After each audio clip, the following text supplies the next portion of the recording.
La rehabilitación.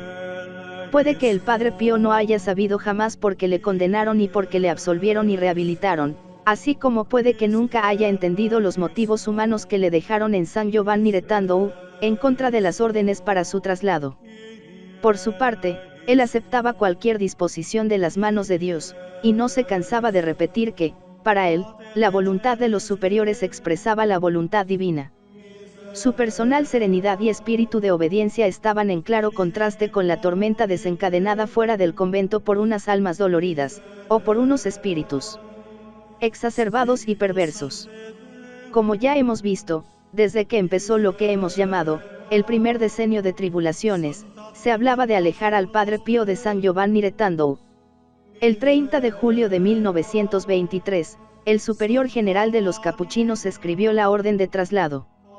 El padre Luigi, que tuvo la ingrata tarea de comunicarle al padre dicha orden, oyó como éste le respondía lleno de candor: aquí me tiene, a sus órdenes. Podemos irnos enseguida. Pero era medianoche y, además, la orden de traslado no solo no fijaba el día, sino que el superior general se reservaba la tarea de establecer cuándo debería ejecutarse la orden. Este segundo comunicado no llegó nunca, aunque sí lo hicieron las diferentes disposiciones que hemos enumerado. ¿Cómo se produjo la rehabilitación del Padre Pío? Seguramente coincidieron varios elementos. El más importante habría que buscarlo en la iniciativa de algunos obispos capuchinos que, evidentemente, tenían en gran estima a su hermano y querían tener una visión clara de estas sanciones. Se movió con mucho interés Monseñor Andrea Giacinto Longuín, obispo de Treviso, y, con él, Monseñor Cornelio Sebastiano Ucucarollo, obispo de Bovino. A este último, como se encontraba cerca de San Giovanni, Bovino está en la provincia de Folle, se le encargó que averiguara la verdad de las acusaciones dirigidas al Padre Pío. Desempeñó su tarea con mucha meticulosidad, sus conclusiones fueron tan evidentes que se las refirió directamente a Pío XII. El Papa se quedó convencido de lo infundado de las acusaciones y revocó las prohibiciones, tanto la relacionada con las misas en público como la de las confesiones. Se había añadido además, a favor del Padre Pío, la investigación promovida por el propio Santo Padre que, evidentemente, albergaba motivos de duda. Se la encargó a Monseñor Luca Hermenegildo Paceto, obispo de Guere, ayudado por Monseñor Faliz Bevilacque.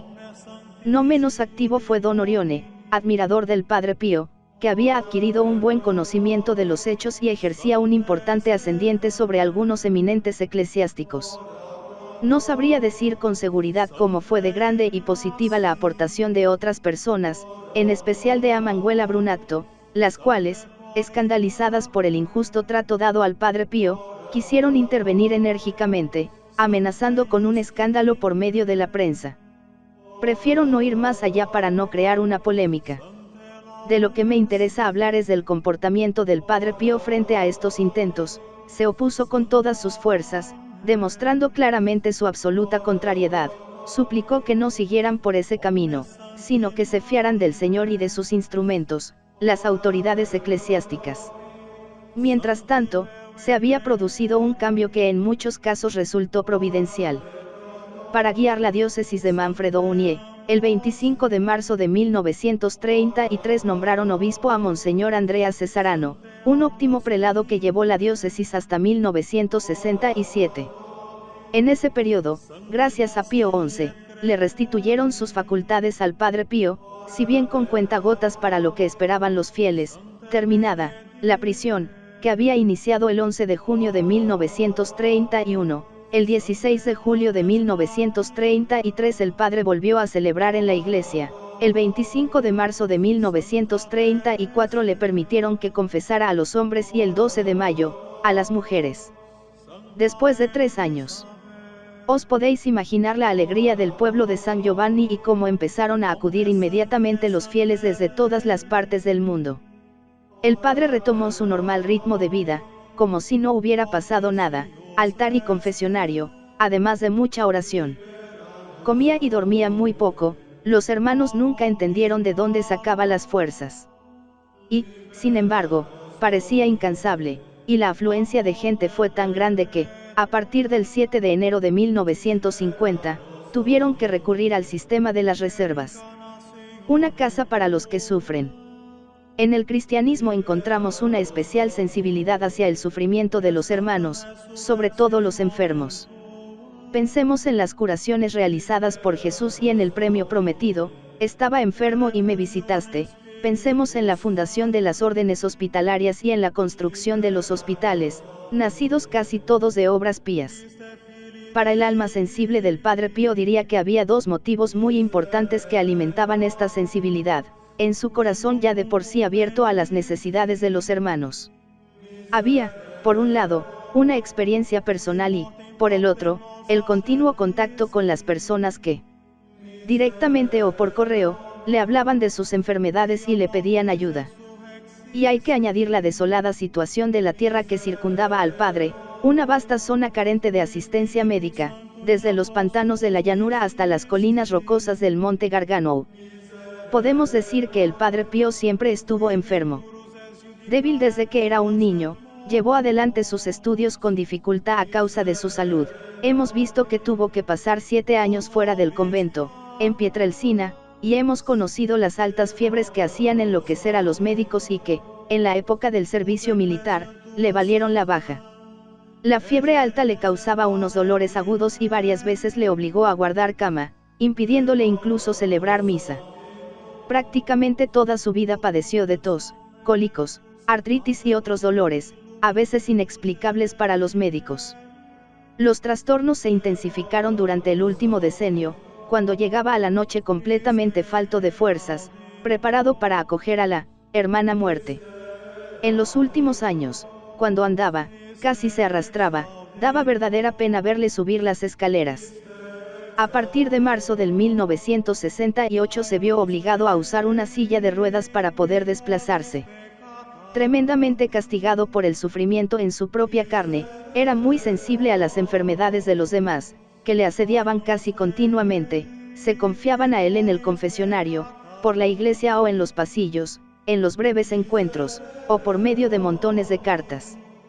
Se había convertido casi en una costumbre que, cuando ya no se podía hacer nada por un enfermo, se recurriera al Padre Pío. Recuerdo que hicimos así por mi padre, cuando los médicos no nos dieron más esperanzas. El padre sentía tanta compasión por los enfermos que habría querido tomar para sí todas las enfermedades. Pero esto no era posible, como no lo era evitarle el dolor a la humanidad. Pero sí era posible darle algún alivio. En esta posibilidad, la de dar un alivio a los enfermos y llevar una ayuda a esa zona tan escasa de asistencia médica, el Padre Pío venía ya pensando desde 1922, animado también por las donaciones que recibía, dirigidas a ayudar. Pero fue en 1940 cuando sus primeros y vagos deseos tomaron una forma determinada y concreta. Aquí es necesario que recordemos a 3 de sus hijos espirituales, que desempeñaron un importante papel en la puesta en práctica de los proyectos del Padre Pío. Era tanto el cariño que les unía al Padre, que prácticamente vivían a su lado de forma casi estable. Ellos son, el farmacéutico Carlo Quisbardei, de Sadar, el médico Guglielmo Usanguinetti, de Parma y el ingeniero agrónomo Mario Zambico, de Perulle. Se convirtieron enseguida en los principales consejeros y ejecutores del gran proyecto. El 9 de enero de 1940, el Padre Pío tomó la iniciativa con decisión. Llamó a estos hijos fieles y les dijo claramente que desde esa tarde empezaría una gran obra terrenal, que seguiría existiendo y desarrollándose después de su muerte. Había que hacer algo por los enfermos del Gargano, y no solo por ellos. Les aseguró que allí mismo, al lado de la pequeña iglesia de las Gracias, iba a levantar un gran hospital. En cuanto se divulgó la noticia de esta decisión del Padre Pío, empezaron a llover donaciones de todas partes, desde una pequeña donación, tipo el óvulo de la viuda, hasta las ricas donaciones de quienes disponían de grandes medios financieros. El entusiasmo fue tan grande que a algunos les entró el miedo de que fuese un momento efímero que podría acabarse pronto. Sin embargo, los fondos siguieron llegando, lo que permitió llevar a cabo esa obra que parecía imposible. Me acuerdo de la cantera, a la derecha de la iglesia, por la que trepaba como una gamuza para contemplar el panorama desde lo alto. Es verdad que me gustaba subir a la parte más escarpada, cerca de la iglesia, donde ahora está el monumento al Padre Pío, la ancha escalinata y, arriba, el Vía Crucis. Pero cuando miraba más allá, en dirección al pueblo, no entendía cómo iban a poder allanar esa pendiente rocosa y crear el espacio necesario para un gran complejo hospitalario. Pues porque el Padre Pío quiso hacer precisamente las cosas a lo grande, con una amplitud de miras que no podía venir del pobre muchacho de Pietrelcina. Jamás había visto una obra semejante en su vida, es muy probable que el Señor se lo enseñara en una visión. En 1946 se constituyó la sociedad que debía dirigir el proyecto. ¿Cómo iban a llamarla y cómo iban a llamar a la nueva construcción? El Padre Pío no tuvo dudas, Casa Sollevo della Sofferenza. No quería que se hablase de hospital o de clínica, una casa, un término familiar que recuerda el hogar doméstico. Y la finalidad, dar alivio a los que sufren, un alivio dirigido lo primero de todo a las almas y luego a los cuerpos. Fue una obra de Dios y de la caridad humana, puesto que fue posible gracias a las donaciones que llegaban de todo el mundo. Como era una obra de Dios y fruto de la caridad, el Padre Pío quería que fuera un instrumento para transmitir el amor de Dios a los enfermos y a todos los que trabajaran en esa casa.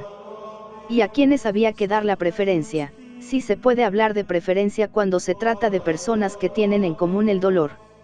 También aquí el Padre Pío fue claro, esta casa es ante todo para los enfermos pobres. Pero quería que todos fueran tratados igual, con caridad fraternal. Muchas veces el enfermo en los hospitales se siente más una cosa que una persona, se siente un número. Ya no es el señor X o la señora Y, sino la cama N grados 32. Aquí no, aquí el enfermo debía sentirse un hermano cuidado por otros hermanos. Hubo un periodo en el que iba con frecuencia a visitar la casa. Eran los años en los que tenía a varios amigos entre los frailes, además del lógico y principal deseo de ver al Padre Pío. El superior, el Padre Carmelo, era amigo mío, pero aún lo era más el Padre Mariano y un viejo fraile de la provincia de Salerno, el Padre Clemente, que tenía una mirada de niño en sus ojos azules. Un día se lo dije, estoy bien aquí, con vosotros.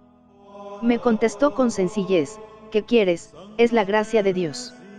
También era amigo de un cirujano emiliano, que había dejado el hospital de su ciudad para establecerse allí, en San Giovanni. Le pregunté si alguna vez se había encontrado en dificultad durante el desarrollo de su delicada profesión. Me contestó, no. Aquí, cuando estoy indeciso entre operar o no, se lo pregunto al Padre Pío y siempre me da la solución justa. Pero he ido demasiado deprisa. En 1947 se puso la primera piedra de la nueva construcción. Parecía una locura y, sin embargo, fue un milagro de caridad y talento. No puedo no recordar a otros dos artífices de la empresa, a los que conocí personalmente, el ingeniero Luigi Ghisleri, proyectista del primer majestuoso edificio, con sus características columnas en la fachada que le dan un toque de algo sagrado, como una catedral. Y también pienso en el constructor Angelo Lupi y su infinita inventiva frente a cualquier dificultad. Angelo Lupi me recuerda a otro Angelo Battisti, que cubría un puesto de gran responsabilidad en la Secretaría de Estado, en el Vaticano, y que en 1957 fue llamado por el Padre Pío para que fuera su procurador, fue el primer presidente y primer administrador de la casa. Tuve ocasión de conocerle al final de su vida, cuando tuvo que cargar con una pesada cruz como purificación de su santa existencia. Podemos decir que también esta vez, como el Padre Pío, el Señor se sirvió del diablo para santificar un alma. Efectivamente, sufrió una larga posesión diabólica. El 5 de mayo de 1956, 16 años después de su inicio, se inauguró con una ceremonia muy solemne. Parecía imposible que esa agreste cantera, que ofrecía una visión muy fría del ambiente, verdaderamente desoladora, presentara ahora un edificio de una belleza encantadora. A continuación se levantaron otras construcciones y se añadieron nuevas salas a las primeras proyectadas. Con sus modernos equipos, se convirtió en uno de los mejores hospitales de Europa, sin perder su carácter de casa de acogida fraterna. También se abrió, para cubrir otras necesidades, una casa de reposo para los ancianos. Han pasado 30 años desde la muerte del Padre Pío, pero no han dejado de hacerse ampliaciones y mejoras varias. Este resultado increíble supuso un triunfo para el Padre Pío. Podemos decir que la ejecución de este grandioso proyecto se maduró durante años de enorme martirio, maduró precisamente durante ese segundo decenio negro del que, aunque sea doloroso, es necesario hablar. No en vano San Pablo escribió a Timoteo: todos los que quieran vivir piadosamente en Cristo Jesús serán perseguidos. 2 Tim 3, 12. Se levantaron muchos monumentos al Padre Pío, en Italia y el extranjero, y seguirían erigiéndose más posteriormente. Pero creo que su verdadero monumento es la Casa Sollievo della Sofferenza. Es un monumento nacido de la caridad y construido con la caridad. Precisamente el Padre Pío siempre la ha considerado una obra de la divina providencia. Con mucha agudeza, Pío XII intuyó su profundo significado cuando afirmó el 8 de mayo de 1956, la Casa Sollievo della Sofferenza está llamada a introducir en el cuidado de los enfermos una concepción profundamente humana y al mismo tiempo sobrenatural, y seguía afirmando que esa casa era fruto de una de las más elevadas intuiciones, de un ideal largamente madurado y perfeccionado en contacto con los más variados y crueles aspectos del sufrimiento moral y físico de la humanidad. No hay duda de que esa casa, también desde un punto de vista estético, resultó una verdadera obra maestra, lo que era imposible de imaginar antes, observando esa colina rocosa y árida. Parecía una locura cuando empezaron las obras, ahora dicen que fue un milagro. Sin duda le dio un aspecto nuevo a la zona. Ya no era una desolada colina, sino un majestuoso monumento de suaves colores. La fachada está revestida de losas de piedra de Trani, de un tono rosa pálido. Y el doctor Sanguinetti tuvo una idea verdaderamente genial cuando decidió rodear el edificio con 10.000 árboles, pinos en su mayoría, distribuidos con buen gusto. Quienes me lean entenderán bien cómo la actual belleza de la casa y todo lo que la adorna hace irreconocible el ambiente a los que lo habían visto anteriormente. El segundo decenio de tribulaciones 1952 a 1962. No le tengo manía al Santo Oficio, pero es un hecho que, ya sea por las informaciones recogidas o por las órdenes recibidas, las desgracias del Padre Pío siempre vinieron de ahí. El 11 de marzo y el 8 de abril de 1952, el Santo Oficio denunció al Superior General de los Capuchinos unas cuantas cosas inconvenientes encontradas en San Giovanni Rettando. El 30 de julio del mismo año, un decreto del Santo Oficio prohibía 8 libros publicados sobre el Padre Pío. En el mes de mayo, y luego durante los años siguientes en varias ocasiones, se prohibió a los religiosos que divulgaran escritos sobre el Padre o imágenes del mismo, y también se prohibió organizar peregrinaciones a San Giovanni. Recuerdo que en esos años algunos amigos míos capuchinos, de distintas partes de Italia, me decían que les habían prohibido visitar al Padre Pío, incluso las autoridades diocesanas. Si un párroco organizaba una excursión para ir allí, le miraban mal o directamente le regañaban. Hay que añadir que, de 1952 a 1963, hubo una rápida sucesión de superiores en el convento y la provincia de Foggia, a la que se unió el traslado de frailes de una provincia a otra. Todos estos desplazamientos fueron impuestos por las autoridades, lo que causó gran dolor al Padre Pío, aunque a él no le afectara directamente. Luego empezaron con las disposiciones en su contra. En 1954 le prohibieron que se ocupara de los problemas surgidos entre los miembros de la casa. Quienes saben lo que significaba para él la casa se pueden imaginar el sufrimiento del padre al no poder ocuparse de esas cosas. En 1960 le obligaron a no recibir a mujeres fuera del confesionario, por ningún motivo, que acusaciones se escondían contra el viejo fraile, detrás de una prohibición tan drástica. Ya no podría confesar en la sacristía a esa hija espiritual anciana y casi completamente sorda. Después, ese mismo año de 1960, dio comienzo la desastrosa visita apostólica, ordenada por el Papa Juan XXIII, de Monseñor Carlo Maccari.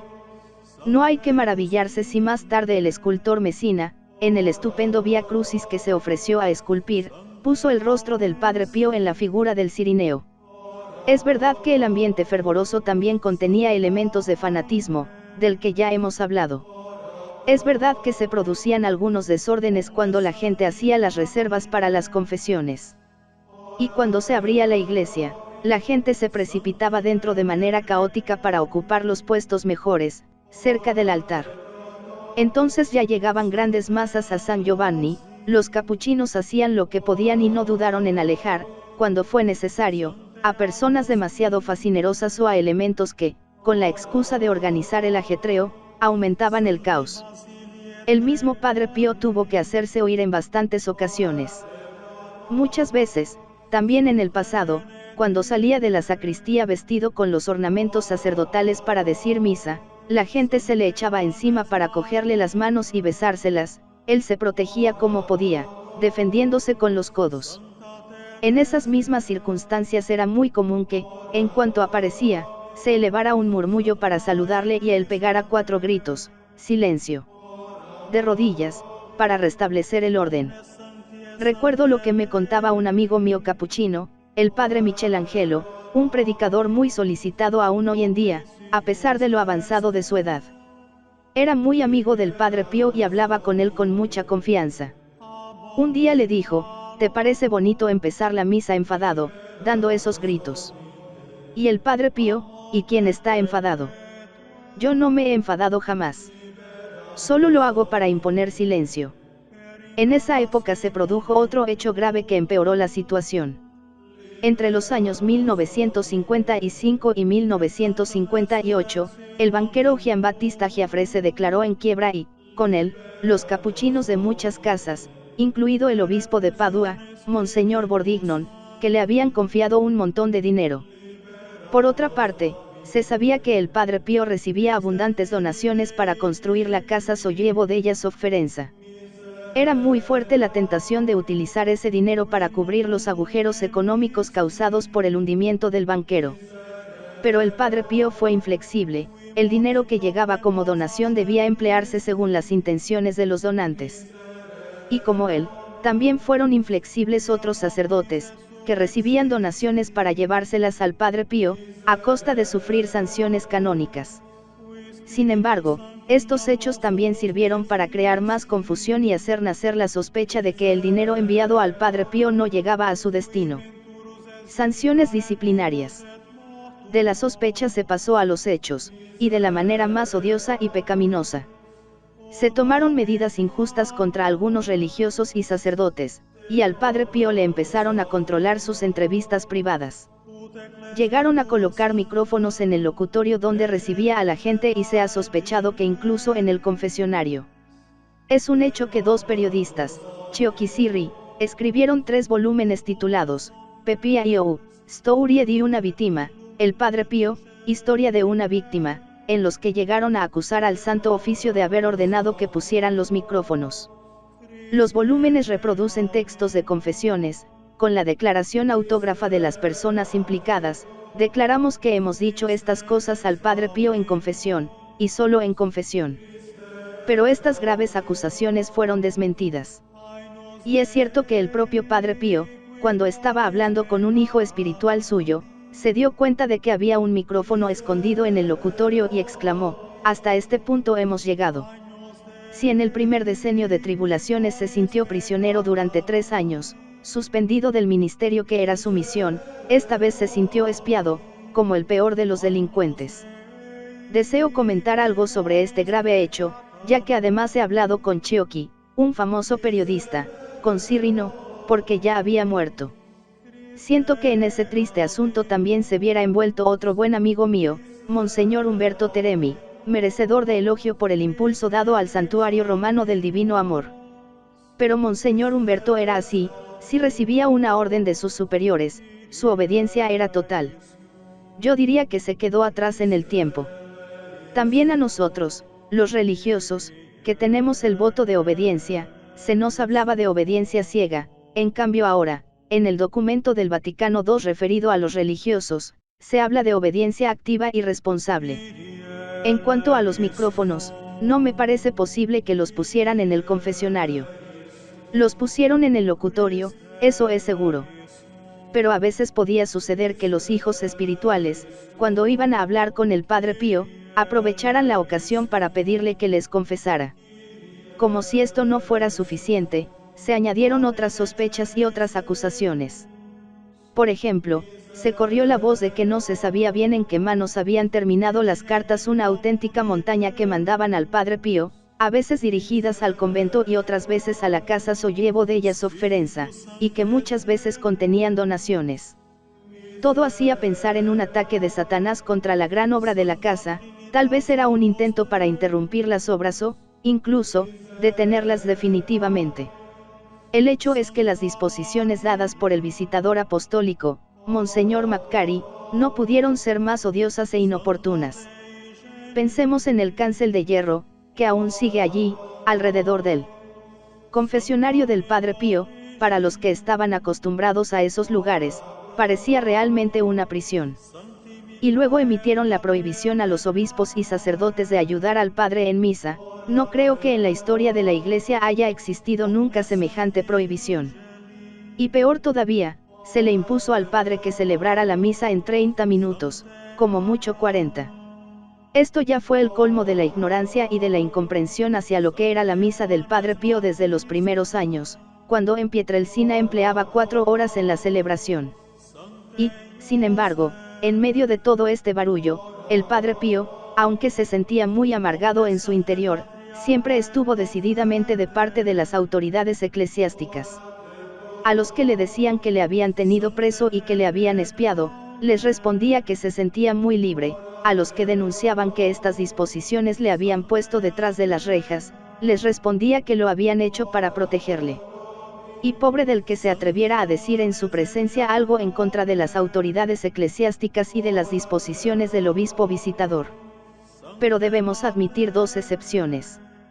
La primera, cuando descubrió el micrófono, ahí fue cogido de sorpresa y no pudo ocultar su disgusto.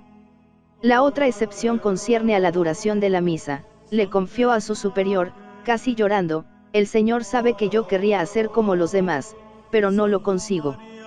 En ciertos momentos no soy capaz de seguir adelante, siento que voy a caerme y tengo que pararme. Haré todo lo que pueda. Llegados a este punto prefiero no entrar en las acusaciones infamantes y en el conjunto de las duras medidas tomadas contra el Padre Pío. Me vería obligado a hablar de dolorosas polémicas que, por lo menos en este breve perfil, es mejor evitar.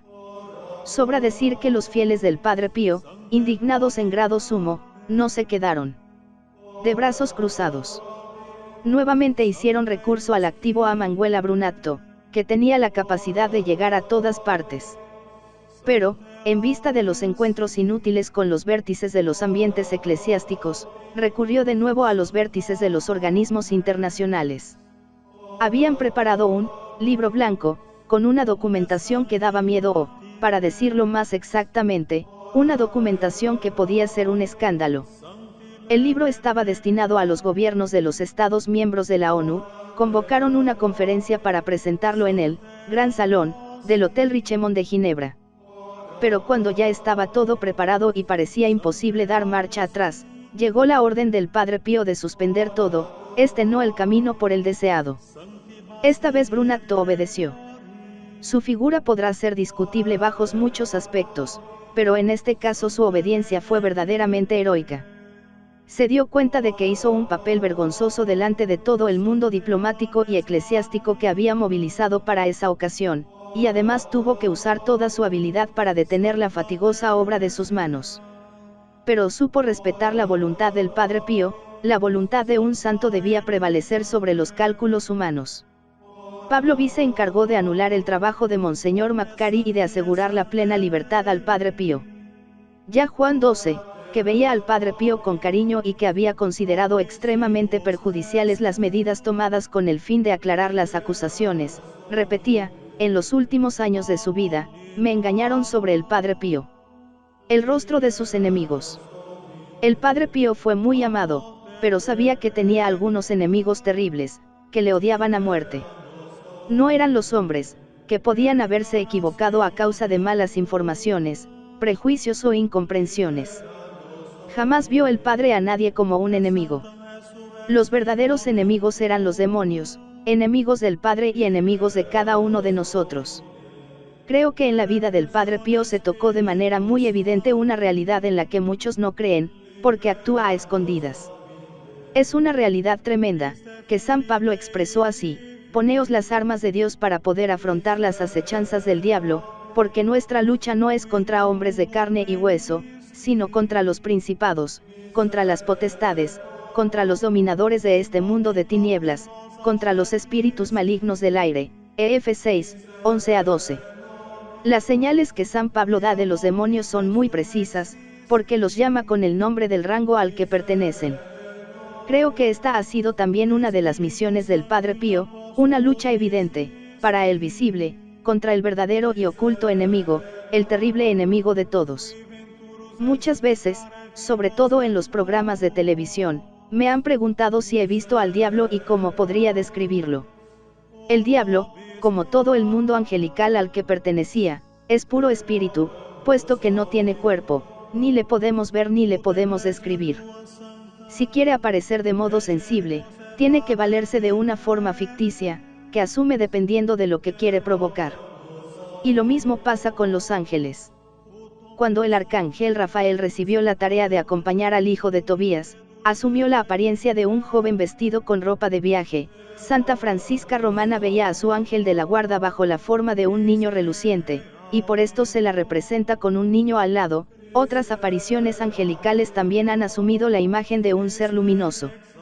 Se ha tratado siempre de distintos modos adoptados para que podamos percibir su presencia, pero no tiene que ver con la realidad de su ser espiritual. También el demonio sigue el mismo criterio. Para hacer perceptible su presencia recurre a un aspecto que corresponde a lo que quiere provocar: miedo, seducción, engaño. Hemos visto que el Padre Pío, desde la preadolescencia, gozó de visiones celestiales, hasta el punto que creía que era una cosa común para todos. Pero también vio demonios, casi siempre con un aspecto tan horrible que le aterrorizaban profundamente. Y durante toda su vida siguió viendo el rostro del enemigo cruel, bajo distintos aspectos, en los que siempre estaba presente su personalidad malvada, aunque la forma sensible no era la de su naturaleza real de puro espíritu. La mayoría de las veces el padre vio a los demonios como seres horribles que le atormentaban, le pegaban incluso con cadenas y le dejaban amoratado y ensangrentado. Otras veces se presentaban como horribles animales, ruidosos y terroríficos. Es muy significativa la descripción de los ataques demoníacos que él mismo hizo a su director espiritual cuando estaba en el convento de Benafro, donde los superiores le habían mandado en 1911 para que completase sus estudios y aprendiese elocuencia sagrada. Fue una de sus muchas estancias breves y difíciles, que terminaron con el regreso a su tierra natal, Pietrelcina. Fue en Benafro donde por primera vez se manifestó claramente el mundo interior del Padre Pío, tanto por los ataques demoníacos, como por los éxtasis que a menudo venían después, en los que el Padre hablaba libremente con el Señor o con la Virgen, sin darse cuenta de la presencia de algún hermano que estaba escuchando. El demonio aparecía a veces bajo la apariencia de un gato negro y feo, o de animales repugnantes. Estaba claro que su objetivo era provocar terror. Otras veces aparecía con el aspecto de jóvenes desnudas y provocadoras, que danzaban de modo obsceno. Aquí era clara la intención de tentar al joven sacerdote en la castidad. Pero el mayor peligro era cuando el demonio quería engañar al Padre Pío apareciendo como figuras sagradas, el Señor, la Virgen, San Francisco, o bajo la apariencia de personas que tenían alguna autoridad sobre él, el superior de la casa, el superior provincial, su director espiritual. En estos últimos casos el Padre Pío había aprendido una regla de discernimiento que luego pasó a algunos de sus hijos espirituales, y que ya encontramos en Santa Teresa de Ávila, aunque es posible que el Padre Pío no hubiera leído los escritos de la Santa Carmelita. ¿Cómo se les podía distinguir?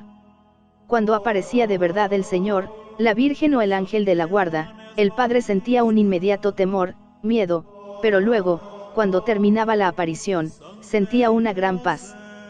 En cambio, cuando era el maligno el que se presentaba bajo apariencias sagradas, el Padre sentía una alegría inmediata, sentía la atracción, pero luego se le quedaba una impresión amarga, un gran sentimiento de tristeza. Y en las almas a las que se acercaba, ¿qué es lo que veía el Padre Pío? A veces las veía claramente presas de Satanás. En algunos casos, el Padre Pío se lo decía a la persona interesada, y solo a ella.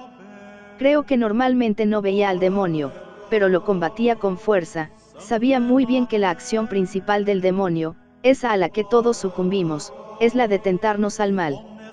Muchas veces, durante las confesiones, hacía unos gestos con la mano, como para apartar algo. Tal vez rogaba al Señor que librara al penitente de las tentaciones o las malas costumbres. San Alfonso, que es maestro en esta materia, indicaba a los confesores que en ciertos casos hicieran mentalmente un pequeño exorcismo, antes de proceder a la confesión. Creo que se puede decir con seguridad que la mayor lucha del Padre Pío con el demonio era la de arrancarle las almas, tanto durante la confesión como cuando rezaba por todos sus hijos. En cuanto a la lucha contra las acciones extraordinarias del demonio, el Padre Pío tenía un especial poder y discernimiento, como vemos en muchos santos y santas, aunque no fuera exorcista, por lo que nunca hizo exorcismos. Muchas veces le llevaron a personas que creían poseídas por el demonio y el comportamiento del padre era diferente de un caso a otro. Diría que tenía un especial discernimiento para entender si la persona estaba preparada o no para la liberación. Una vez, un sacerdote acompañó a un joven, sujeto por dos robustos amigos, porque en el momento de la comunión solía gritar y soltarse con fuerza. Cuando vio al Padre Pío solo se puso a temblar, el padre le miró fijamente y dijo una sola palabra: vete. Desde ese momento el joven quedó libre. Pero las liberaciones inmediatas no son frecuentes. Recuerdo a una chica que fue a comulgar acompañada porque el maligno la tenía muy alterada, apretaba los dientes, giraba la cabeza, el Padre Pío esperaba con la sagrada forma en la mano, sin decir nada, hasta que consiguió darle la comunión. Otra vez fue don Faustino Negrini el que acompañaba a una chica, Agnese Salomoni, atacada por una posesión tremenda, porque era la mejor niña de la parroquia, y le habían hecho un maleficio. Entonces ese sacerdote, párroco de Torbole Casaglio, Brescia, no sabía que iba a terminar su larga vida como exorcista diocesano. El Padre Pío dio una sencilla bendición, que pareció no tener fruto. Fue el párroco quien, más tarde, llevó a cabo la liberación, para la que se necesitaron 13 años de oraciones. Creo que el Padre Pío se dio cuenta de que aún no había llegado el momento de liberarla. Otras veces el padre dio consejos a exorcistas sobre los casos que les habían confiado. Así hizo con el padre Cipriano de San Severo y el padre Candido de Roma, animó y ayudó al hermano Tarcisio de San Giovanni Retandou, que también escribió un pequeño libro sobre este aspecto de la vida del Padre Pío. El Padre Pío siempre obedeció a las autoridades eclesiásticas, incluso a costa de un heroico sufrimiento, y siempre las amó y estimó. La lucha de toda su vida estuvo dirigida ininterrumpidamente contra los enemigos de Dios y de las almas, los demonios. Si los vio bajo múltiples formas y sufrió sus ataques, creo que fue para recordar su presencia al mundo incrédulo de hoy. Los hechos externos, vividos y sufridos por el Padre Pío, dan una mínima idea de los hechos ocultos, de la gravedad del pecado contra el cual todos debemos luchar. Y sin embargo siguió ejerciendo su ministerio. A pesar de haberse desencadenado las sospechas y las disposiciones, a pesar de las acusaciones y las restricciones, el Padre Pío tampoco dejó de ejercer su ministerio, su dedicación a las almas, durante el segundo decenio de tribulaciones. Puedo asegurar, y creo que muchos comparten la misma observación, que quienes no conocían a fondo las cosas, quienes hacían breves visitas, nunca se dieron cuenta de nada. Sus jornadas se desarrollaban con el ritmo monótono y fatigoso de siempre. Las múltiples prohibiciones no influían en la afluencia de fieles, que encontraban en el Padre Pío al confesor, el padre, el educador, la persona que sabía enderezar las vidas descarriadas y devolverlas a los caminos de Dios. No se daban cuenta del sufrimiento por el que además estaba pasando continuamente. He podido comprobar personalmente cómo, también en esta ocasión, el sentido común popular sabe darle más importancia, siguiendo las enseñanzas del Evangelio, a los buenos frutos que veía, y a ciertas disposiciones. Por mi parte seguí yendo a San Giovanni y animando a que la gente fuera. Un día me encontraba allí con Leopoldo, mi hermano mayor, abogado, uno de los pilares de los juristas católicos de Módena y que compartía conmigo las mismas convicciones. Por la tarde, cuando ya habían cerrado la iglesia, estábamos paseando arriba y abajo por la avenida de enfrente, cuando nos encontramos con el arzobispo de Manfredo Unie, el querido Monseñor Cesarano. Después de los acostumbrados saludos, preguntó: «Usted, abogado, ¿qué piensa de toda esta gente que viene aquí?». La respuesta de mi hermano: «Yo, a vosotros los curas, no os entiendo. La gente no reza, no va a la iglesia, no frecuenta los sacramentos. Aquí hay alguien que atrae a las masas, las lleva a la iglesia a rezar y a frecuentar los sacramentos. Y ahora va y parece que os da rabia.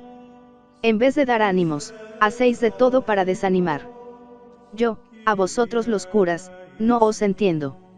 No estábamos al corriente de la tormenta que también estaba soportando ese digno prelado, un convencido defensor del Padre Pío. Los dones extraordinarios de Dios, como son las apariciones marianas o la presencia de un hombre de Dios que crea un mundo de bondad, deberían ser acogidos, con gratitud y consuelo, como afirma el Vaticano II a propósito de los carismas extraordinarios, Lumen Gentium, 12. Pero, para ser sinceros, no sucede precisamente así. Normalmente las autoridades eclesiásticas, ante estos hechos, muestran una incredulidad y una lucha que no tiene nada que ver con la prudencia. Podría citar infinidad de casos, pero es suficiente recordar la oposición insensata del cardenal de Lisboa en contra de las apariciones de Fátima, en 1917. Solo en el lecho de muerte, 2 años después, expresó su arrepentimiento por haberse opuesto tan violentamente contra unos hechos sobre los que no se había preocupado en informarse. Varias veces he tenido que responder en los periódicos, o en la radio y la televisión, a personas que iban a rezar a Bonate, a Garabandal, a Montichiari o a Medjugorje. Mi respuesta era siempre la misma: no conozco un sitio en el que esté prohibido rezar. Nunca entendí las prohibiciones contra los que organizaban viajes a San Giovanni para ver al Padre Pío, donde la gente rezaba, se confesaba, escuchaba sus largas misas y solo recibía el bien. Recuerdo el comportamiento de Pío XII. Una mañana se dio cuenta de que el cardenal vicario estaba triste, le preguntó el motivo. Tengo que cumplir una tarea antipática. Tengo que ir a la abadía de Tre Fontane y quitar todo lo que allí hace que la gente concurra en masa. El Papa, ¿qué hace la gente cuando va allí? El cardenal, rezar. El Papa, pues deja que recen. De esta forma salvó un lugar de oración todavía hoy muy frecuentado. También me acuerdo de lo que me contó un sacerdote alemán. Había organizado una excursión de peregrinos en autocar a Montichiari, Brescia. Su obispo le mandó una breve nota prohibiendo esta peregrinación. El sacerdote se presentó ante el obispo y le dijo: mire, muchos de nuestros sacerdotes organizan en verano viajes en autocar para ir a Italia a pasar unas vacaciones, en la montaña o en la playa. Usted los bendice y considera que es una forma de apostolado.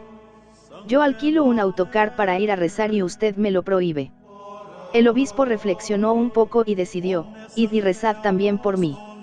No he entendido nunca, y nunca entenderé, la lucha de muchas autoridades eclesiásticas, religiosas y diocesanas, en contra de la gente que iba a San Giovanni Retando, como si fuera un peligro para la fe.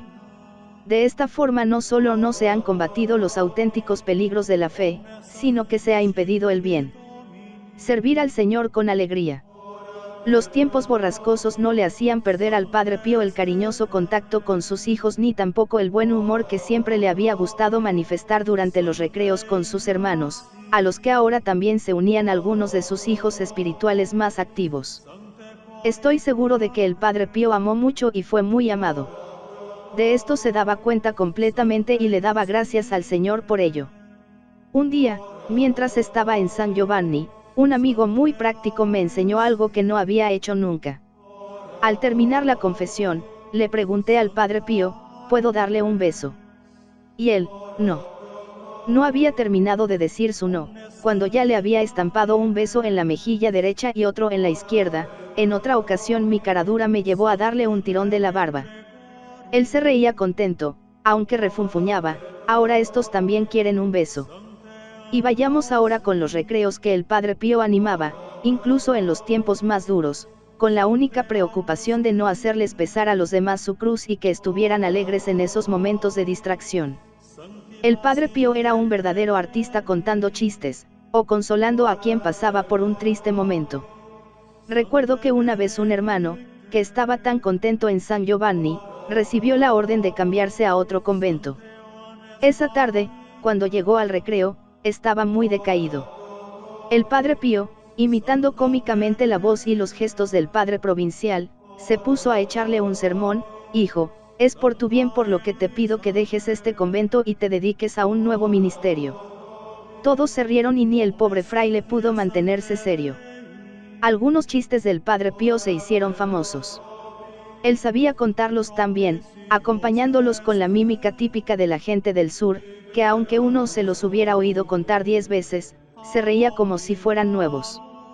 Por ejemplo, en un convento de frailes había un frailecillo muy bueno, aunque tenía un grave defecto: bebía, y cuando había bebido mucho, no era consciente de los despropósitos que decía ni de los desastres que organizaba. El padre guardián le había regañado muchas veces en público y en privado, le había mandado arrodillarse en el refectorio y en medio del coro, delante de todos. Él hacía promesas, se golpeaba el pecho, hacía grandes propósitos, pero luego, un día se dio cuenta de que estaba solo frente a la bodega. Miró bien a un lado y al otro, no había nadie. Entró y cuando, sentado en un barril, se estaba bebiendo con satisfacción una frasca de vino, y el padre Pío hacía el gesto de quien está empinando el codo, sintió como 2 manazas le agarraban por los hombros. El frailecillo empezó a temblar de la cabeza a los pies. Se dio media vuelta y se quedó horrorizado. Era el diablo. El pobrecillo se puso a temblar aún más. Apenas tuvo fuerzas para decir, con un hilo de voz: menos mal. Temía que fuera el padre guardián. Uno no terminaría nunca de contarlos, pero lo dejo aquí para evitar que me pase lo que me pasó una vez, después de hablar del padre Pío a un grupo de chavales. La verdad es que había exagerado. El hecho es que cuando le pregunté a uno de ellos si había entendido quién era el padre Pío, me contestó: sí. Era un fraile que contaba chistes. También era un aspecto, si bien secundario, del carácter del padre Pío, que desmiente la impresión que algunos tienen de que era un cascarrabias. Es verdad que su concentración cuando rezaba era tanta que muchas veces mostraba, incluso en las fotos, una seriedad que rayaba con la severidad. Pero esa era una impresión superficial. Un pobre fraile que reza. Se hizo famosa esta autodefinición suya, que refleja el aspecto más profundo de la vida del padre Pío, su incesante oración. Jesús nos exhorta a orar siempre, sin desfallecer, LC 18, 1, y San Pablo nos repite que oremos sin cesar, 1 T 5, 17. En definitiva, si seguimos la enseñanza de los santos y los maestros espirituales, nos esforzamos en transformar en oración todas las acciones del día, sabiendo que ello es posible solo si le dedicamos a la oración un tiempo exclusivo. Para el padre Pío no era así. Ante todo dormía y comía muy poco. Sin embargo, hemos visto cómo, desde pequeño, se había acostumbrado a una oración intensa que se había convertido para él en una necesidad constante. Él utilizaba el tiempo de un modo que para nosotros sería imposible. Más de una vez confesó que era capaz de hacer 3 cosas a la vez. Por supuesto, una de ellas era la oración constante. Quienes vivieron con él lo recuerdan sobre todo en actitud orante, en el coro de la iglesia vieja, o en la sacristía, o en la tribuna de la iglesia nueva, o en su celda, o sentado en el jardín. Le gustaba repetir: en los libros buscamos a Dios, en la oración lo encontramos. Y, sin embargo, su oración también era una alternancia de sentimientos contrastantes, desde luego no era un descanso. Rezo aunque no venga ningún rayo del cielo, eran esos momentos tan frecuentes de oscuridad interior, cuando rezar parecía que no servía para nada. En compensación, otras veces, en cuanto se ponía a rezar, se sentía invadido por un vivo amor hacia el Señor que le enardecía. Solía estar tan unido a Dios que a veces parecía distraído, con la mirada fija en otro lugar, aunque estuviera hablando con alguien. Y, sin embargo, estaba muy atento, aunque no lo pareciera, y contestaba adecuadamente, pero, a veces, uno se sentía decepcionado porque, en medio de los demás, tenía la impresión de no ser reconocido. Recuerdo a un amigo mío que pasaba largos periodos en San Giovanni y que tuvo que estar algunos años en el extranjero. A su regreso se acercó con otras personas al padre, para besarle la mano o para recibir su bendición. Parecía que no se había dado cuenta de su presencia, así que le pidió a un amigo que le preguntara al padre: ¿está contento de que haya vuelto a Agostinho? Y el padre Pío, ¿estoy ciego o qué? Está aquí desde hace 3 días. Le había visto perfectamente. En un caso parecido, un hijo espiritual que llevaba muchos años sin ir a San Giovanni, tuvo la impresión de que el padre no le había reconocido, así que le preguntó, al final de la confesión, «Padre, ¿me acepta como hijo espiritual?». Y el padre Pío, ¿por qué? Hasta ahora, ¿de quién ha sido hijo? Le había reconocido muy bien. Creo que prefería rezar por sus hijos más que hablar con ellos, si no era necesario. Y, por supuesto, como él mismo confesó, rezaba mucho más por los demás que por sí mismo. Y también es verdad que, durante sus continuas oraciones, recibía el don de las apariciones celestiales, sobre todo después de las luchas cotidianas con el demonio. Las apariciones más frecuentes eran las de Jesús, María Santísima y el ángel de la guarda. Sus tiernas oraciones a María merecerían un capítulo aparte, como toda su devoción mariana. Las cuentas del rosario, al que le gustaba llamar su arma, se deslizaban casi incesantemente entre sus dedos. Escribió que rezaba por lo menos 5 vueltas enteras al día, y esto significa, en cuanto al tiempo empleado, 5 horas diarias de rosario. Pero rezaba muchas más, y esto solo se puede comprender si tenemos presente que el tiempo para el Padre Pío era diferente al nuestro, aparte de porque dormía muy poco, también por su capacidad de hacer varias cosas a la vez. El Padre Pío sufrió sensible y visiblemente los dolores de la pasión de Cristo, pero también sentía en el alma los dolores de María, que consideraba justamente la mayor mártir, la verdadera reina de los mártires. Creo que puedo afirmar que el Padre Pío, con una cierta nostalgia por los 7 años de absoluta oración en Pietrelcina, cuanto más mayor se hacía, más sentía la necesidad de rezar, precisamente para poder desempeñar su gran misión. Ya durante este segundo decenio de tribulaciones, el tiempo que dedicaba a las confesiones se había reducido bastante. Quedaba lejos la época en la que confesaba 16 horas al día. Recuerdo que un año en particular tuve la impresión de que el Padre Pío tuviese poca resistencia en las confesiones. Le confié mis dudas al Padre Michelangelo, que me explicó que el motivo era otro. Él mismo, un día, le había dicho al Padre, «Padre Pío, ¿no podrías dedicar un poco más de tiempo a la confesión? Aquí hay gente que viene de muy lejos, incluso del extranjero, y de esta forma se ven obligados a quedarse varios días para poder confesarse». El Padre Pío le contestó, «Querido Padre Michelangelo, ¿qué te crees, que la gente viene aquí por el Padre Pío? La gente viene aquí para oír una palabra del Señor. Y si yo no rezo, ¿qué le doy a la gente?». Me parece que está claro que el Padre, cuanto más pasaba el tiempo, más sentía la necesidad de rezar por quienes iban a verle. «Es un hombre hecho oración», me dijo alguien que conocía bien al Padre Pío. Realmente la oración era el aire que respiraba, su apoyo, por medio de ella vivía en unión constante con Dios, hiciera lo que estuviera haciendo, no era solo una unión de gracia, sino de verdadera presencia, de diálogo.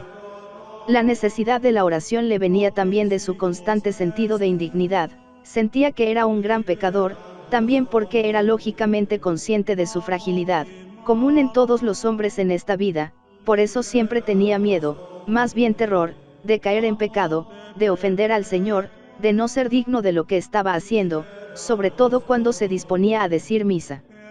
Con estos sentimientos fue siempre un gran mendicante de oraciones, se las pedía a todos. Yo me di cuenta, y nunca se me olvidaba hacerlo, de que si quería ver cómo se iluminaba de alegría, solo tenía que decirle, «Padre, rezo por usted».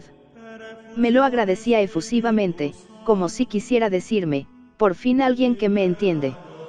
Sentía muy fuerte el estímulo de la oración, porque además tenía una clara preocupación, tenía el deber de santificarse para poder santificar. Y era una preocupación que también intentaba infundir en los demás, sobre todo en los sacerdotes. Recuerdo muy bien cuando me confesé con él, poco después de haber sido ordenado sacerdote. En cuanto le confié que era un nuevo sacerdote, me dijo, con un lenguaje seguro, como uno que repite una charla para símiles ocasiones, «Recuerda que un sacerdote tiene que ser un propiciador. Pobre de él si necesita ser propiciado. Recuérdalo bien». Unas sencillas palabras que dejaban claro cuál era la responsabilidad del sacerdote y cómo debía de tener cuidado consigo mismo para poder cumplir con su deber. La Virgen de Fátima. Fue un día estupendo cuando, el 5 de agosto de 1959, la estatua de la Virgen de Fátima llegó en helicóptero al convento. Aquí me perdonaréis si me extiendo un poco, ya que viví el episodio en primera persona. Yo cuento los hechos como se desarrollaron desde el punto de vista humano, pero tenía totalmente razón el padre cuando afirmó, la Virgen vino porque quería curar al Padre Pío. El hecho de que el Señor use métodos humanos para llevar a cabo sus planes nos tiene que llevar a atribuir a Dios lo que es obra de Dios, pero es legítimo que el instrumento humano dé testimonio de lo que ha vivido, aunque sepa muy bien que se trata de cosas que son más grandes que él. No sé por qué el Señor se sirvió de mí para ciertas obras de gran importancia, no es mérito mío, pero narraré los hechos. Si yo no hubiera ido a pedirle al cardenal Lercaro, cuando le llevé los correspondientes documentos, que patrocinara en la Conferencia Episcopal Italiana la consagración de Italia al Inmaculado Corazón de María, esta consagración no se habría llevado a cabo. No sé por qué el Señor se sirvió de mí para hacer llegar a la Virgen de Fátima hasta el Padre Pío. Como tampoco sé por qué el Señor se está sirviendo de mí para restablecer en la Iglesia el exorcitado, casi abandonado desde hace 3 siglos. Los hechos son los siguientes. Yo era secretario del comité para preparar la consagración de Italia al Inmaculado Corazón de María, fijada para el 13 de septiembre de 1959 en Catania, donde tendría lugar el Congreso Eucarístico Nacional. Me encontraba en una situación muy privilegiada. Habíamos decidido, para preparar a los italianos para este acontecimiento en el poco tiempo disponible, organizar una gran peregrinatio Mariae. La estatua de la Virgen, enviada desde Fátima, fue llevada en helicóptero a todas las capitales de provincia. Monseñor Strazacapa, junto a mi secretario del comité, había trazado de golpe, se había sentido casi inspirado, el itinerario.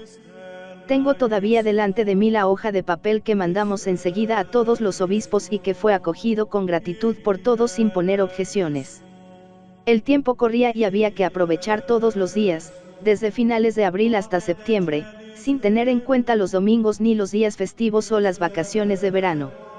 Se me ocurrió una idea, y si hiciéramos una excepción e incluyéramos en el itinerario una parada en San Giovanni Rettando. Miré el calendario y me fijé en un detalle. Transcribo los primeros días de agosto, tal como fueron programados y luego realizados, el 1, L. Aquila, el 2, Chieti, el 3 Pascara, el 4, Campobasso, el 5, Folle, el 6 y el 7, Benevento, el 8, Queserte, el 9, Avellino. ¿Cómo es que Monseñor Strazacapa, al que le gustaba reírse de su nombre, Manto Desgarrado, había asignado 2 días a Benevento? No se podía dejar un día para el Padre Pío, como regalo de su provincia natal. Esto es lo que le escribí al obispo de Benevento, sin especificar el motivo, diciendo solo que quería tratar a todos de la misma manera. El obispo me contestó enseguida que no tenía ningún problema en renunciar a ese día de más, cosa que a él también le había sorprendido. Así quedó fijado el día para el Padre Pío, del 5 de agosto por la noche, proveniente de Folle, al 6 de agosto por la noche, para ir a Benevento. Escribí a los capuchinos, para saber qué opinaban y para que avisaran al arzobispo de Manfredo Unie. El querido padre Mariano me contestó entusiasmado, por él y por los hermanos. Quien sin embargo tuvo problemas fue precisamente el arzobispo. El día 15 de abril, ya estábamos en 1959, me escribió diciendo que no consideraba oportuno que en un itinerario tan solemne, en el que las únicas paradas programadas eran las capitales de provincia, se hiciera una excepción con San Giovanni Rettando, tendría que haberlo preguntado al Santo Oficio. Yo no sabía nada de ese decenio de tribulaciones, en el que Monseñor Cesarano estuvo implicado. Pensé en recurrir otra vez a la intercesión del cardenal Lercaro, los capuchinos estaban de acuerdo conmigo. Y el arzobispo de Manfredo Unie me escribió de nuevo, el 4 de mayo, para decirme que ante un príncipe de la Iglesia, nombrado además por la CEI presidente de la comisión organizadora con plenos poderes, ya no había ningún problema y además se sentía libre de toda responsabilidad. Y así el helicóptero con la Virgen de Fátima aterrizó, la tarde del 5 de agosto, delante del convento del Padre Pío.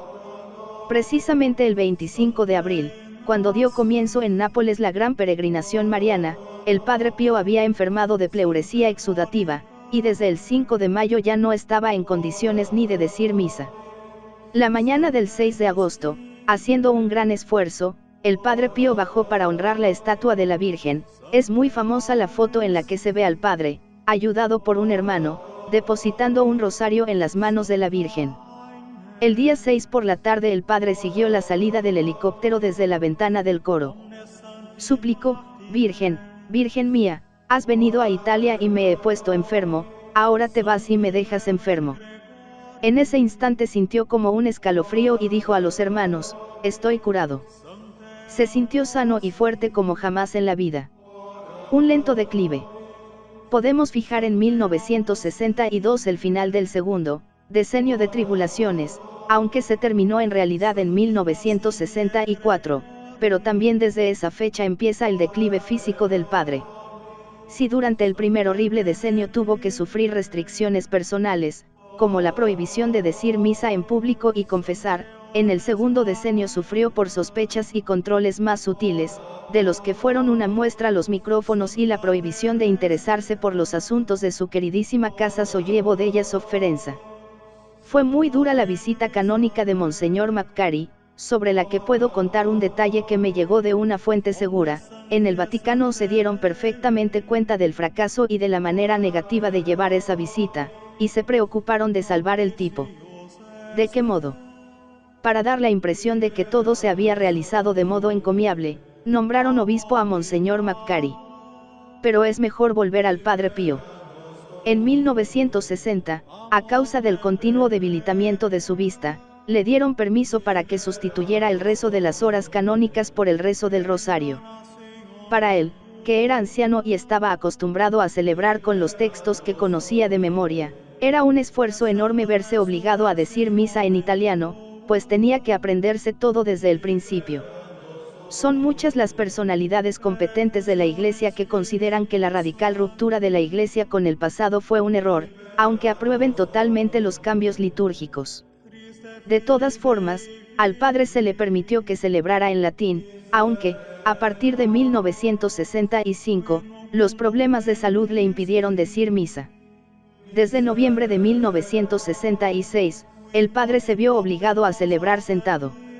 Recuerdo la pena que me dio cuando le vi celebrar así. Sus misas, cuya duración era mucho más breve por su evidente cansancio, desde que se vio obligado a usar una silla parece que ya no eran como las de antes. Sin embargo, el sufrimiento de su rostro, cada vez más reconocible por la menor fuerza para poderlo esconder, seguía reviviendo la pasión de modo evidente. Todos se daban perfectamente cuenta de la realidad, el declive físico era evidente.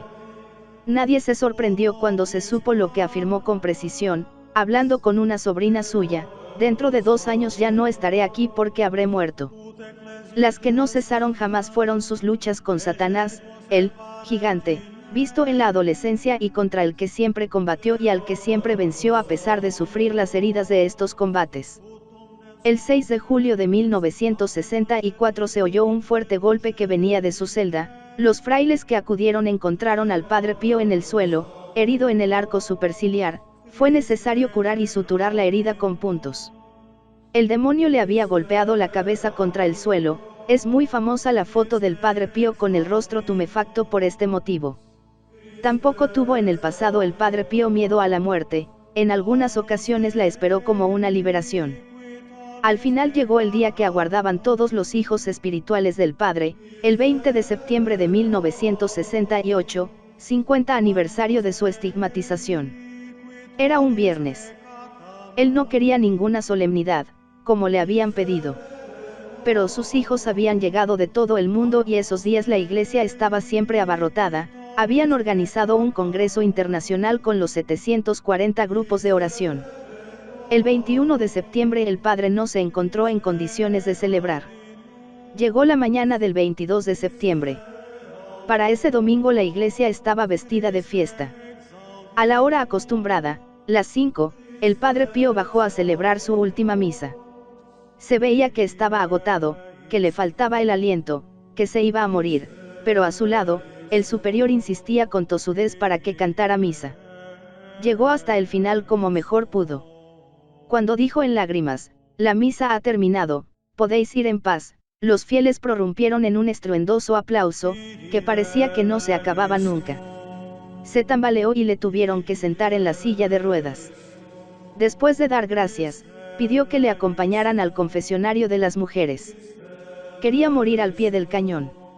Luego quiso dar lo que él llamó, el último saludo a sus hijos, a las 10:30, desde la ventana del coro.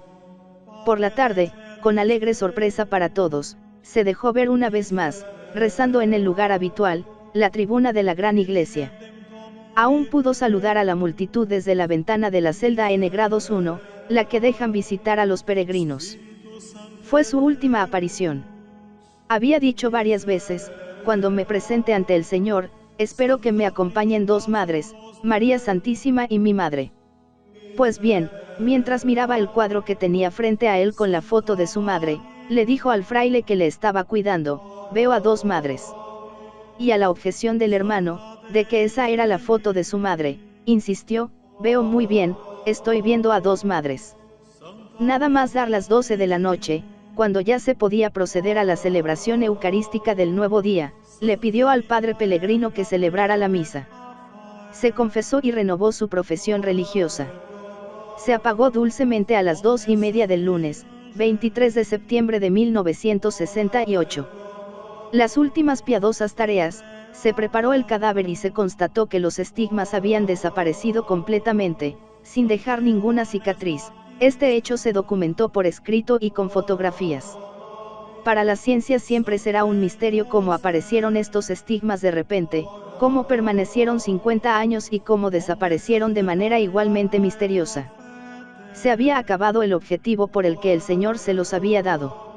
El cuerpo fue enterrado en la cripta, donde todavía se encuentra, y que había sido bendecida el 22 por la mañana, sin que nada hiciera presagiar su inmediato empleo. Más vivo que nunca. Cuando empezaron a construirse las primeras pensiones y los primeros hoteles a los lados de la avenida que lleva al convento, no faltaron las críticas de quienes afirmaban, ¿para qué servirán? Cuando muera el Padre Pío, aquí también morirá todo. Pues ha pasado exactamente todo lo contrario, cuando murió el Padre Pío hubo un desarrollo nuevo, grandioso, imprevisible. Se multiplicaron las casas, las pensiones, los hoteles, muchos institutos religiosos quisieron construir allí una casa. Quienes van hoy a San Giovanni ya no se orientan a causa del gran conjunto de construcciones que se han levantado, respecto a lo que era en el pasado. También la casa Sollievo della Sofferenza siguió progresando. Cumple un servicio providencial y es testimonio no solo del amor del Padre Pío por los enfermos, sino también de la intuición del Padre Pío en cuanto a su ubicación. Parecía imposible poder construir en esa colina agreste y además parecía totalmente inoportuno elegir un lugar tan aislado y tan incómodo para llegar. Hoy la distancia ya no es un problema, y el lugar resulta adecuado. Pero lo que más impresiona es la afluencia masiva de peregrinos a lo largo de todo el año. Jamás se vio tanta concurrencia cuando el Padre Pío estaba vivo, como ahora, después de la muerte. ¿Qué es lo que les atrae tanto? No hay ninguna duda, la presencia de un santo, cuyos restos se honran y al que se dirigen con fe. Todavía hoy sigue yendo la gente a San Giovanni para rezar, para confesarse, para asistir a misa, para recibir la comunión, para adorar a Jesús en el sagrario. La presencia del Padre Pío se siente más viva que nunca por las gracias que sigue concediendo, más que antes, especialmente en el campo espiritual, acuden a él para convertirse, para cambiar de vida, o para recibir un nuevo impulso en el campo espiritual. Muchos también obtienen gracias temporales, curaciones, soluciones de problemas que parecían insalvables, ayudas materiales como encontrar un trabajo o el alma gemela con la que fundar una familia. La presencia del Padre Pío se deja sentir a veces también de manera palpable, y de muchas formas. Hay quienes sueñan con él, y las palabras que oyen en sueños se hacen realidad. Hay quienes sienten una percepción interior, mediante la cual se aclara una duda, o cesa una angustia.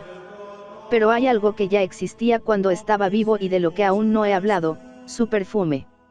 Nunca he querido ver cosas extraordinarias cuando iba a visitar al Padre Pío, para mí era suficiente observar su vida, cómo pasaba sus días, para tener la certeza de que era un hombre de Dios. Cuando me hablaban del perfume del Padre Pío, me lo creía, eran muchos los que me lo decían, y eran personas en las que se podía confiar totalmente, pero nunca tuve la necesidad de sentirlo. Y, sin embargo, este perfume me llegó en varias ocasiones, fuerte, inconfundible, en la iglesia, por la calle, en la casa donde me alojaba. No podía negarme a la evidencia. Pues bien, todavía hoy son muchos los que sienten ese perfume. Es un signo de su presencia y de su protección. Son tantos los testimonios que no tiene sentido dudar de ellos. No puedo dejar de mencionar un hecho personal. Desde que soy exorcista, recurro siempre a la ayuda del Padre Pío, que tanto tuvo que combatir durante toda la vida contra el demonio y siempre lo venció. Y tengo que decir que el Padre Pío me ayuda realmente. Por mi parte no le he vuelto a ver, ni siquiera en sueños, no he vuelto a sentir su perfume, ni he tenido ninguna señal perceptible de su presencia. Pero muchas veces es el demonio, por medio de la persona poseída, la que ve al Padre Pío y grita: ese fraile, no. A ese fraile no lo quiero. Echad a ese fraile. He tenido muchos casos de personas que no habían pensado jamás en el Padre Pío, pero que recurrían a mi ministerio de exorcista, y luego, o en sueños, o al sentir el perfume, se daban cuenta de que el Padre Pío les estaba ayudando por su propia iniciativa, porque ellos nunca se habían dirigido a él. He vuelto varias veces a San Giovanni Retando. La última vez elegí un día de diciembre, pensando que era una época muerta, con poca afluencia de fieles. En cambio, había un montón de autocars, muchos coches. Había muchísima gente. Solo diré esto: la misa de 12 se celebraba contemporáneamente en 3 sitios, en la vieja iglesia, en la iglesia nueva y en la cripta en la que se conservan los restos del Padre. Y, sin embargo, la gente se aglomeraba fuera de la iglesia, porque dentro ya no había sitio. Comprendí la necesidad de construir una nueva iglesia grande y pensé en las críticas de quienes, cuando estaban construyendo la iglesia que encierra la pequeña iglesia antigua, hablaban de dimensiones exageradas, decían que no era necesario que fuera tan grande. Hoy, evidentemente, los superiores capuchinos ya no prohíben a sus frailes que vayan a San Giovanni Retando, y los obispos ya no miran mal a los sacerdotes que organizan las peregrinaciones. Los santos hacen temblar cuando están vivos, muertos ya no molestan a nadie, aunque la realidad es distinta. Su vida es siempre un ejemplo para seguir y una severa admonición a quienes no observan las leyes del Señor. Considero al Padre Pío el más grande santo de nuestro siglo. Lo deduzco por su influencia mundial, aunque provenga de un rincón apartado del Gargano. Y lo deduzco también por un hecho que me ha marcado. El Señor me ha concedido la gracia, durante mi larga vida, de conocer a muchas personas santas, algunas de las cuales han sido presentadas para su beatificación. Todas las personas con fama de santidad que he tenido la suerte de conocer, vivas y muertas, estuvieron en contacto con el Padre Pío, o por la vía ordinaria, cuando fueron a San Giovanni Retando, o por vías extraordinarias, cuando el Padre se encontró con ellas por medio de la bilocación o de otra manera. Antes de pasar al último asunto, la canonización, permitidme que deje una pregunta abierta, a la que no he conseguido darle una respuesta satisfactoria, acerca de la relación entre el Padre Pío y Juan Pablo II. Que el actual pontífice demostró gran admiración por el fraile estigmatizado es bien sabido. Lo sabemos por sus viajes a San Giovanni Retando, por lo que escribió cuando era cardenal, por el discurso pronunciado durante su visita a San Giovanni. Lo que no sabemos es si el Padre Pío realmente le profetizó al joven recién ordenado sacerdote: serás papa, veo violencia y sangre sobre ti. He indagado inútilmente sobre este episodio. Creo que el único que podría despejar esta duda sería el protagonista. En cambio, sí es cierto que el Padre Pío profetizó el pontificado a Pablo V. Cuando Monseñor Mountini era sustituto en la Secretaría de Estado, el Padre Pío le dijo a Angelo U. Battisti: dile que se prepare para ser papa. El mensaje fue transmitido inmediatamente por el diligente hijo espiritual del Padre Pío, que trabajaba en la Secretaría de Estado y era muy amigo del interesado. Nada más cumplirse el hecho, Battisti corrió a ver al nuevo pontífice mientras salía de la Capilla Sistina. Se miraron un buen rato, sin decir una palabra, pero se entendieron perfectamente. El proceso canónico. Esta vez no hablamos de un proceso disciplinario, el Padre Pío fue condenado, pero jamás fue procesado. Ahora hablamos del proceso de canonización, lento y atribulado, como era previsible. Hago una observación. La Vox Populi no espera las declaraciones oficiales, sino que se pronuncia enseguida. Es más, en estos casos, las declaraciones oficiales dependen en parte precisamente de la Vox Populi, es decir, de la fama de santidad. Es un requisito indispensable para que se pueda abrir y llevar adelante el proceso. El proceso canónico lleva sus procedimientos, relacionados con muchos casos humanos, incluso contingentes, de pura oportunidad. En cambio, la Vox Populi se manifiesta con total espontaneidad. La gente empezó a ir enseguida de peregrinación a la tumba del Padre Pío, para invocar su intercesión, ha levantado 118 monumentos que lo reproducen, le ha puesto su nombre a calles y plazas. No le interesa esperar el veredicto eclesiástico, que solo influirá para permitir el culto público. Pero no aumentará el culto privado, porque ya ha alcanzado su máximo nivel. Una causa de canonización sigue varias fases procesales. El primer paso es el de nombrar a un postulador que presente la causa en la diócesis a la que pertenecía la persona. Cuando se trata de un religioso, es su familia religiosa la que se ocupa del procedimiento. Por eso fue el padre Bernardino de Siena el que mandó la petición al arzobispo de Manfredo Unier, en 1969.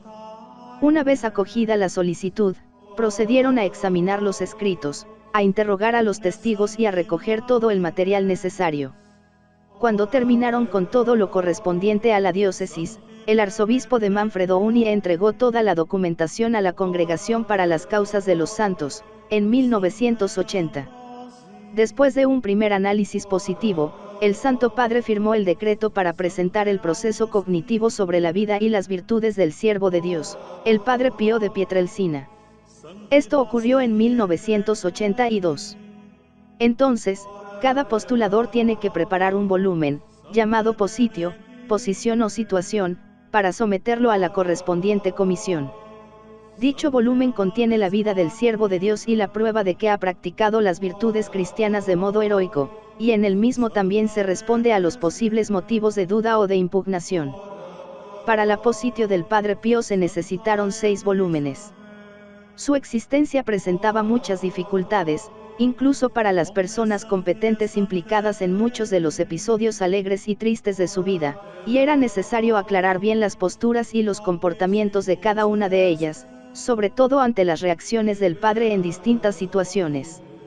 Se llegó a este punto y a obtener el visto bueno de la Comisión Cardenalicia en el verano de 1997.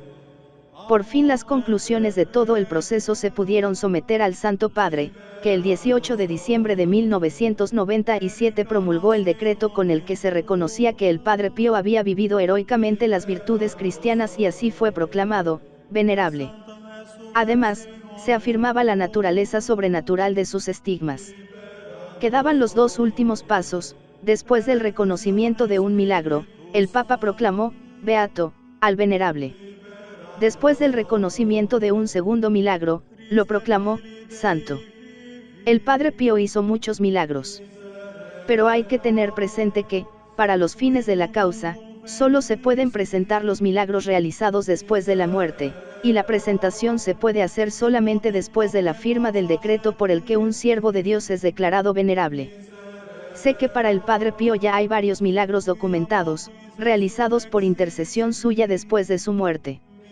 Pero solo ahora, después de la firma del decreto pontificio, se pueden someter al severo examen de autenticidad requerido, para poder ser declarados hechos milagrosos, atribuibles a la intercesión del Padre estigmatizado.